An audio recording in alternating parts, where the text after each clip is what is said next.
Welcome to the MSBA Spring Regional Meeting Program, Breaking Bad, a conversation on real challenges school boards face.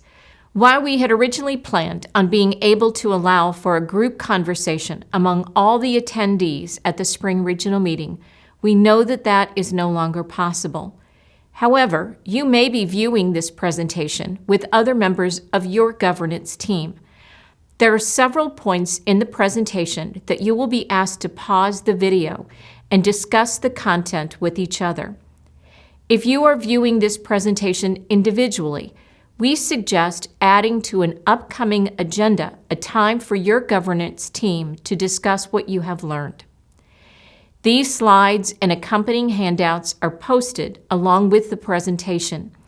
You may want to pause the video to print out these items.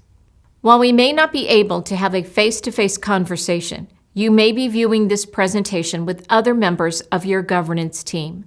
We encourage you to take time to pause during the presentation to discuss principles that will be suggested for addressing some of the common challenges faced by governance teams and, more importantly, the specific challenges faced by your governance team. If you are viewing this individually, take notes on what you would like to discuss later with your governance team colleagues. Let's begin with a definition of what is meant by Breaking Bad. While some of you may be familiar with the television show with the same name, the use of the slang term Breaking Bad actually preceded the TV show. According to the Urban Dictionary, Breaking Bad means to give up on the typical moral and social norms and to go on one's own path, regardless of legality or ethics. For our discussion in this presentation, the definition of Breaking Bad refers to the actions or practices of the governance team, meaning the board and superintendent, and/or individual governance team members that are not in accordance with the norms of effective governance. Research has clarified for us just what are the norms of effective governance. These research-based practices are actually the exact opposite of Breaking Bad because there is a positive correlation between effective governance practices and increased student achievement. During the next few minutes, you will engage in a process that will guide you in identifying these effective practices. Within your program materials, you will find a document called the Sample School District Governance Team Scenario. Please locate this document. This scenario describes an issue facing the sample school district. Please pause the video to print out a copy of the scenario if you have not already done so. Pretend you have been hired as consultants or consultant if you are viewing this presentation on your own to the Sample School District's governance team. The Sample School District's governance team is not completely dysfunctional. It simply faces some of the challenges that are common to almost all governance teams. Your responsibility is to examine some of the practices of the Sample School District's governance team and to develop some recommendations on practices they should continue to implement, as well as recommendations on practices they should begin implementing in order to strengthen their governance practices. Please follow along with me as I read the scenario. It was time for the Sample School District's monthly board meeting. The meeting was called to order by Board President Mary and opened with the Pledge of Allegiance and adoption of the meeting agenda. It also meant that it was time for increased viewer ratings on the local access channel that would live stream the meetings. Viewers secured their snacks during the approval of the consent agenda and board recognition of the girls' soccer team for winning the state championship. They wanted to be in front of their televisions for the public comment portion of the meeting, knowing this marked the beginning of the real board action. Board President Mary knew that public comment portion of the meeting would be tense because of the recent decision to fire the popular high school principal. Board policy on public comment required patrons to sign up ahead of the meeting and to limit their comments to items on the agenda. In addition, each speaker was limited to 3 minutes and not allowed to repeat any comments that had been shared by a previous speaker. The board policy also indicated that the public comment was limited to a total of 30 minutes. The policy also stated that board members must listen and not respond to patrons. Because the firing of the principal was an emotional issue for all, Mary was inclined to be lenient in enforcing the policy because she believed all community members should have a voice. As expected, the 27 people who gave public comment all shared dismay at the firing of the principal. Many of the patrons went over the 3-minute time limit. One patron pointed to Superintendent Turner and yelled, "Why? Why did you fire this guy who has a wife who has cancer and is the sole support for her and their 4 kids?"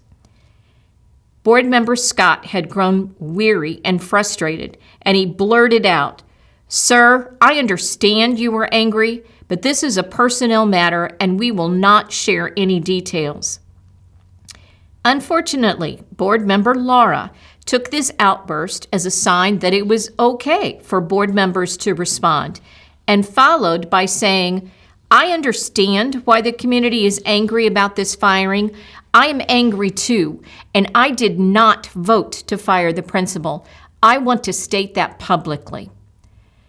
The public comment section of the agenda lasted nearly 2 hours.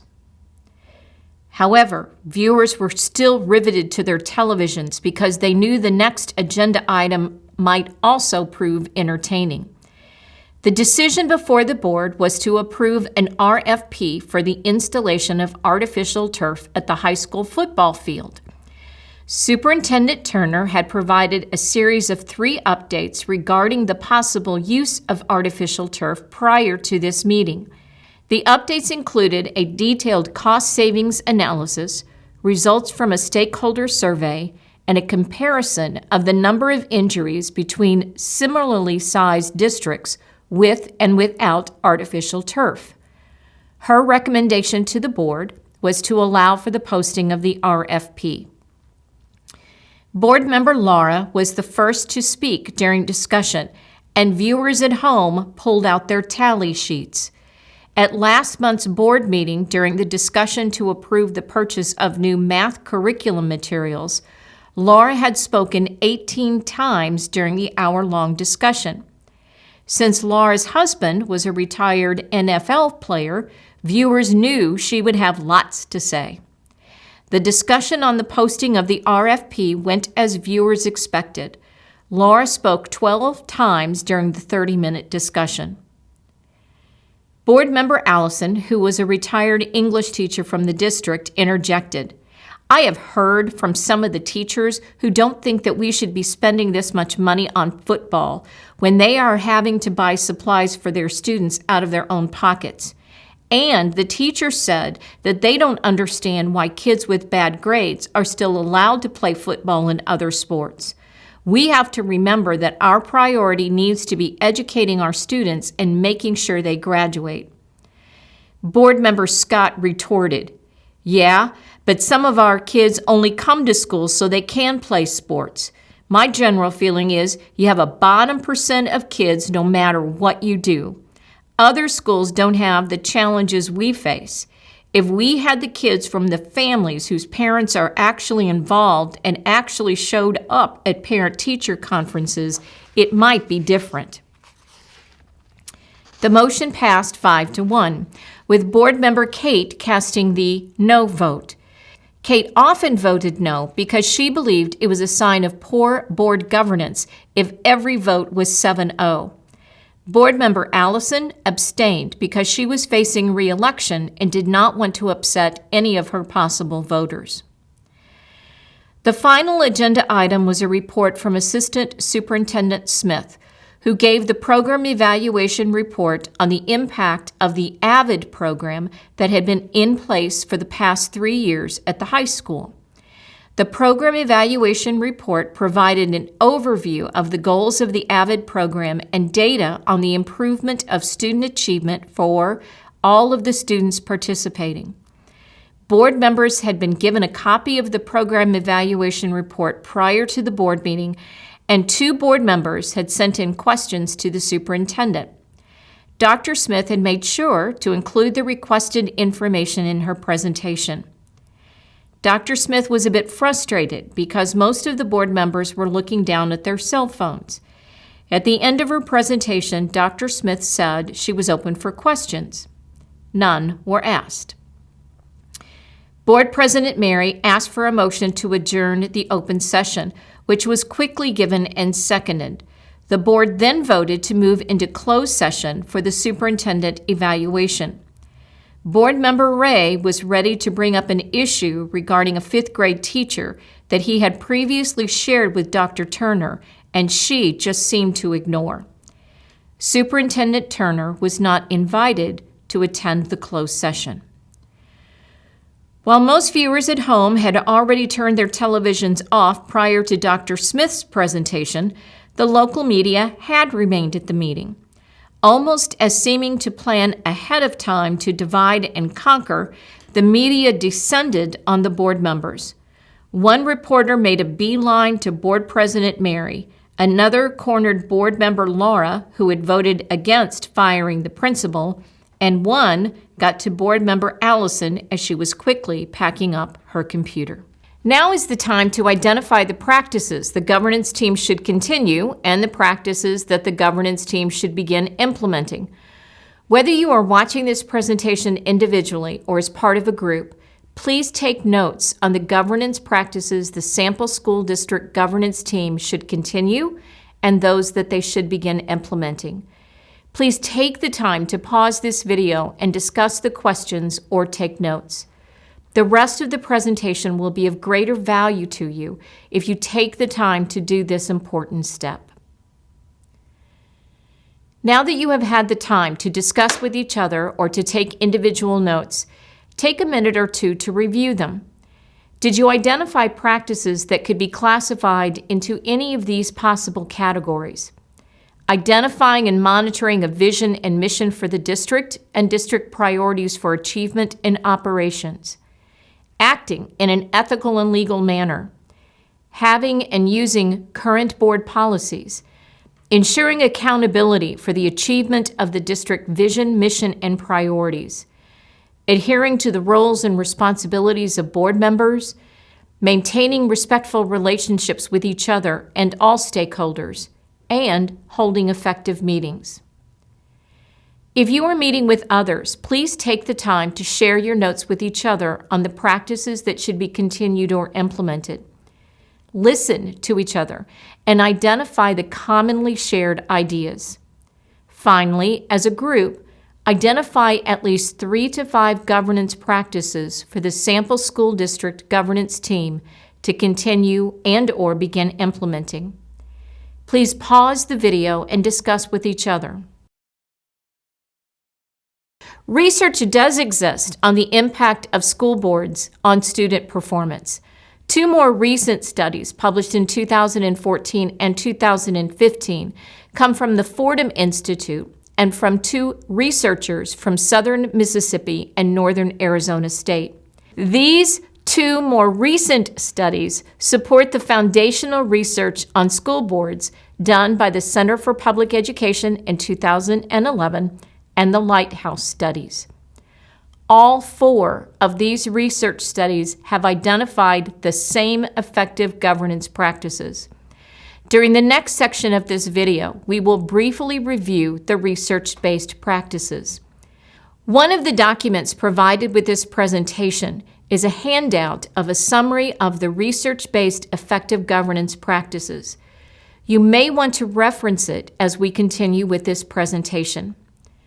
First, let's identify just what are these 10 effective governance practices, and then we will identify specific strategies aligned to each practice that the governance team may consider implementing.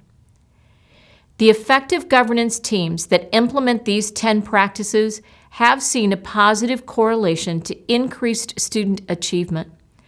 The first practice is to demonstrate a strong focus on learning and success for all students. In addition, the team shares a unified vision and has clarified goals and measures of district performance. All members of the team act ethically and legally and are effectively able to navigate politics and pressures from special interest.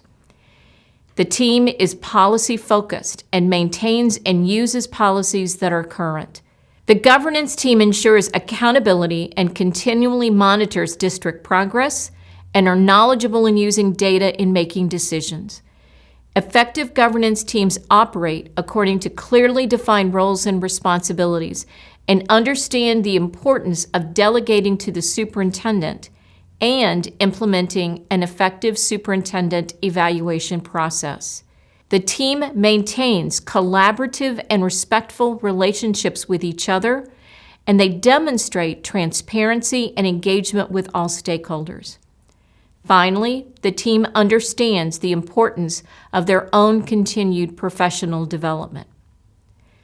It is one thing to simply identify what are the effective governance team practices, but it is also important to answer this question. Just what do these practices look like in action? What are strategies the governance team can use to ensure that it is operating according to these principles? Let's look at some strategies used by these effective boards. As we review these strategies, consider how your own governance team implements them or possibly could begin doing so. The first two practices of effective governance teams are to retain a focus on students and to be clear about what are the district priorities and accompanying measures. So how well do you think the sample school district governance team implemented these practices? There are two practices of governance teams that demonstrate that there really is a primary focus on students. The first is through the language that is used by the individual members when discussing students, especially students who bring unique challenges. These board members consistently shared the belief that all students can succeed and that challenging circumstances, such as poverty or lack of family involvement, were seen as challenges and not excuses. In addition, these board members could give specific examples of how learning had improved as a result of district initiatives.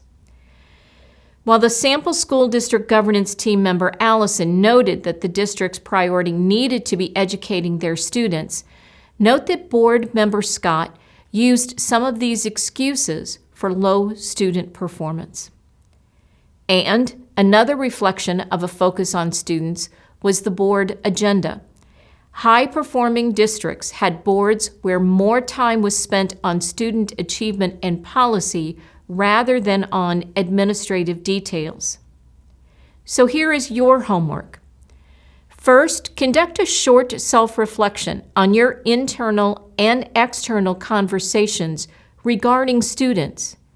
And secondly, a self-reflection on your level of knowledge regarding the impact of district practices on improved learning for students.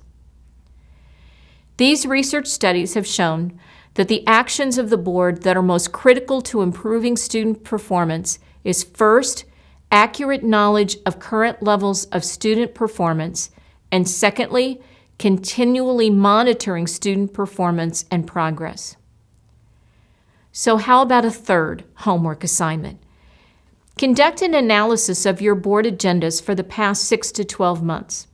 Estimate the amount of time that was spent on each topic area. Research shows that effective governance teams spend at least 50% of their time on areas related to student achievement items. The research on effective governance also found that these high-performing boards demonstrated ethical and legal behaviors, especially in terms of navigating politics and special interest pressure. In addition, these boards were policy-focused. They maintained and used current policies. There are key characteristics of a policy-focused board. First, the governance team frequently uses policy by referencing it during decision-making, aligning appropriate policies to agenda items, and holding the administration and staff accountable for using the policy. In addition, these governance teams commonly use these questions. Do we have a policy related to this issue? If so, what does our policy say? How can or how did policy guide our discussion and decision-making process? Finally, a policy-focused governance team has a formal policy review cycle for ensuring all policies are current. While the sample school district governance team has a policy on public comment, note what were the consequences for not following this particular policy. We could spend numerous hours on examining board ethics, so we are going to share with you 2 quick practices regarding ethics. One researcher shared these 4 questions that I have found to be helpful regarding board ethical and legal governance. First is the kid on your shoulder question as to whether or not if you would do the action or make the statement if your own children were watching you. And how would you feel if the action or statement was published in the media, especially social media? The golden rule and rule of universality are also applicable. Consider how you would feel if you were on the receiving end of the action or statement, and consider what would be the effect if everyone did the action or made the same statement. Another document that accompanies this presentation is the Policy BBF Self-Evaluation. MSBA Policy BBF is the board ethics policy. Oftentimes in working with boards, we ask them to do an evaluation of their strengths and opportunities for improvement on each of the 16 components of this policy. Completing this evaluation allows you to identify your board's strengths and opportunities for improvement. The research studies also point to the fact that these effective governance teams are comfortable with data, both in terms of using it to guide their decision-making and in monitoring student performance. While the sample school district governance team has some challenges, note that they did use a data-driven and systematic process for making the decision regarding the installation of artificial turf. There are some research-based strategies for a board to use to ensure that it is supporting district priorities. These boards have collaboratively identified a limited number, no more than 3 to 5, district priorities and accompanying measures. These priorities are monitored at the board meetings, and agenda items related to the priorities are noted on the board agendas. Approval of any other district plan requires alignment to the priorities, as well as budget items and the content of the superintendent evaluation. Some districts and boards have created district scorecards that identify the general categories around the priorities, areas of measurement, and the specific measures or metrics to be used. In the materials with this presentation is the 2019 scorecard for the Raymore Peculiar School District. The scorecard is used by the governance team and staff for a 5-year period to monitor progress in specific areas such as relevant learning, recruitment and retention of staff, community involvement, and buildings and grounds. Note that for each of these core areas of measurement, that the district has identified the specific measures that will be used. These effective governance teams also demonstrate collaborative and respectful relationships with each other and with stakeholders. In addition, the governance team members operated according to clearly defined roles and responsibilities of the board and superintendent. It is obvious that the sample school district governance team has some challenges in this area. While there are numerous strategies for maintaining respectful relationships with each other, probably one of the most effective ways is understanding that it is okay to disagree but not be disagreeable. There will be times when a decision is made by the board with which an individual board member may not agree. Each board member should contribute to the discussion and vote in accordance with his or her convictions. However, effective governance teams demonstrate support for both the process for making the decision and the decision itself. There are ways to stay true to your convictions without undermining the board's decision and creating disequilibrium. Something like, "My vote speaks for itself, but I respect the will of the board," or "My position is well known, but I'm confident of our decision-making process," will help you to stay true to yourself while fulfilling your obligation and responsibility as a board member. An essential governance tool for maintaining accountability for district progress is to implement an effective superintendent evaluation process. There are parameters that effective boards use in implementing the superintendent evaluation process. First, the identification of the superintendent evaluation goals is done collaboratively. This must be a collaborative decision between the board members and the superintendent. Performance evaluation should not be something that is done to someone, but rather with someone. Begin with knowledge of overall district performance in the determination of your superintendent goals. These goals should be aligned to the current district priorities and established superintendent standards of performance.